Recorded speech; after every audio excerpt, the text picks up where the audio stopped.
Evening Satya Reddy గారు, ఏ రకంగా ఈ వివాదానికి పరిష్కారం ఏంటి అనేది ఒకటైతే, కేటాయింపుల్లో న్యాయ అన్యాయాలు అంటే ఏం చెప్తారు?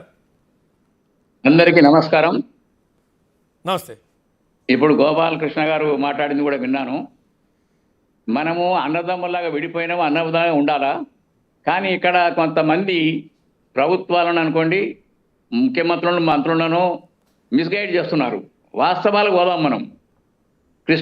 పెన్నా రివర్ బేసిన్, కృష్ణా బేసిన్కు సంబంధం ఏంటి? ఆ విధంగా పోతే పోతిరెడ్డిపాడు ఫస్ట్ పొజిషన్ ఏంటిది, అక్కడ ఎంత అవసరం దానికి లీగల్గా, ఇప్పుడు ఎంత డ్రా చేస్తున్నారు కొత్త ఈ పాత గేట్లతోని. ఫుల్ కండిషన్లో more than 1 lakh cusecs per day, అంటే 8 TMCలు కూడా డ్రా చేసే కెపాసిటీకి దిగిపోయినాయి. రాయలసీమ లిఫ్ట్ పాత గవర్నమెంట్లో ఏపీలో బాటం నుంచి 3 TMC పర్ డే లాగా ఏ పద్ధతిలో చేస్తారండి?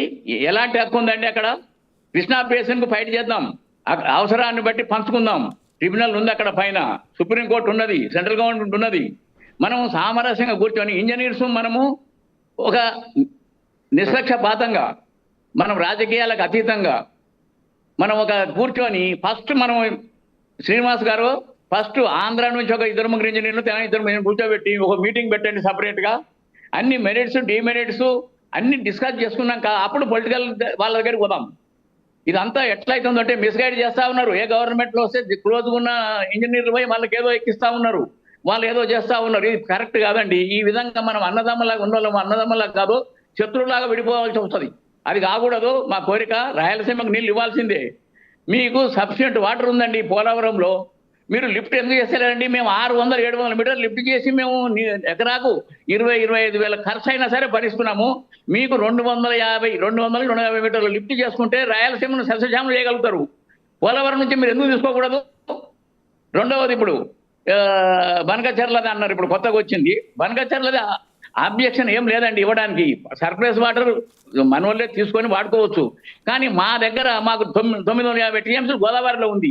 దాని అలాట్మెంట్ కాడికి మేము యూటిలైజ్ చేసుకోలేదు. దానికి అష్యూర్డ్ వాటరు, దానికి పర్మిషన్లకు అడ్డం పడతా ఉంటే మేము కొత్త దానికి ఎట్లా ఒప్పుకుంటామండి? మీరు ఉదారంగా మీరు ముందుకు రండి, మా ప్రాజెక్టును సహకరించండి, స్వాగతించండి, మేము మీకు సహకరిస్తాం. ఆ విధంగా సర్ప్లస్ వాటర్ ఉంది గోదావరిలో, 2-3 వేల TMCల నీరు వృధాగా పోతుంది, దాన్ని వాడుకుందాం. ఇంకా మిగిలితే మనం కావేరికి ఇద్దాం, తమిళనాడుకు, ఆ విధంగా పోదాం. అంతేగాని మనం ఇక్కడెక్కడనే ఒకరి కాలుబడి ఒకరు గుంజుకుంటూ పోతా ఉంటే సెంట్రల్ గవర్నమెంట్ మనం చుట్టుపట్టి ఆడిస్తున్నది. మీరు అది గమనించాలి ఫస్ట్. గోపాలకృష్ణ గారు, మీరు ఏదో లెక్కలు చెప్పారు, కల్వకుర్తి, నెట్టెపాడు, కోయిల్ సాగర్, భీమా అని. మాకు ఏది ఉన్నా కానీ ఆ 299 అనేది అది ఫైనల్ బచావత్ కంపెనీ ఫైనల్ ఇచ్చిన జడ్జిమెంట్ కాదండి. టెంటేటివ్గా టెంపరీగా 299 అది రిక్వైర్మెంట్ బట్టి పెట్టారు. అది కరెక్ట్ కాదు.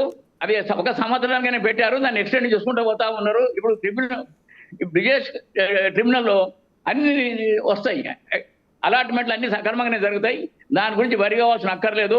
నిజంగానే మేము రిజర్వాయర్లు కట్టలేదు, ఎడ్వర్క్స్ కట్టినాము, లిఫ్ట్ చేసుకున్నాం, పోతున్నాయి. కానీ మేము స్టోరేజ్ కెపాసిటీ లేదు, అందుకొరకే మేము యూటిలైజేషన్ 300 కూడా చేయలేకపోతున్నాం. మాకు ఇవన్నీ కంప్లీట్ అయితే మాకు రిక్వైర్మెంట్ చాలా ఉంది. పెన్నా రివర్కు మీరు గోదావరి నుంచి తీసుకోవాల్సింది ఆల్టర్నేటివ్గా. ఒకవేళ శ్రీశైలం నుంచి తీసుకుంటే మీరు కింద నాగార్జున సాగర్కు కింద ఉన్న ఆయకట్టుకు మాత్రం గోదావరి నీళ్ళు వాడుకోవాలా. ఆ విధంగా మనం సామరస్యంగా మాట్లాడుకొని ఒక టర్మ్స్ కానీ పెట్టుకుంటే అది ముందు పోతాయండి, అందరికి లాభం దొరుకుతుంది, రైతులందరూ సంతోషంగా ఉంటారు. రైట్, చిన్న బ్రేక్ తీసుకుందాం. బ్రేక్ తర్వాత డిబేట్ కొనసాగిద్దాం.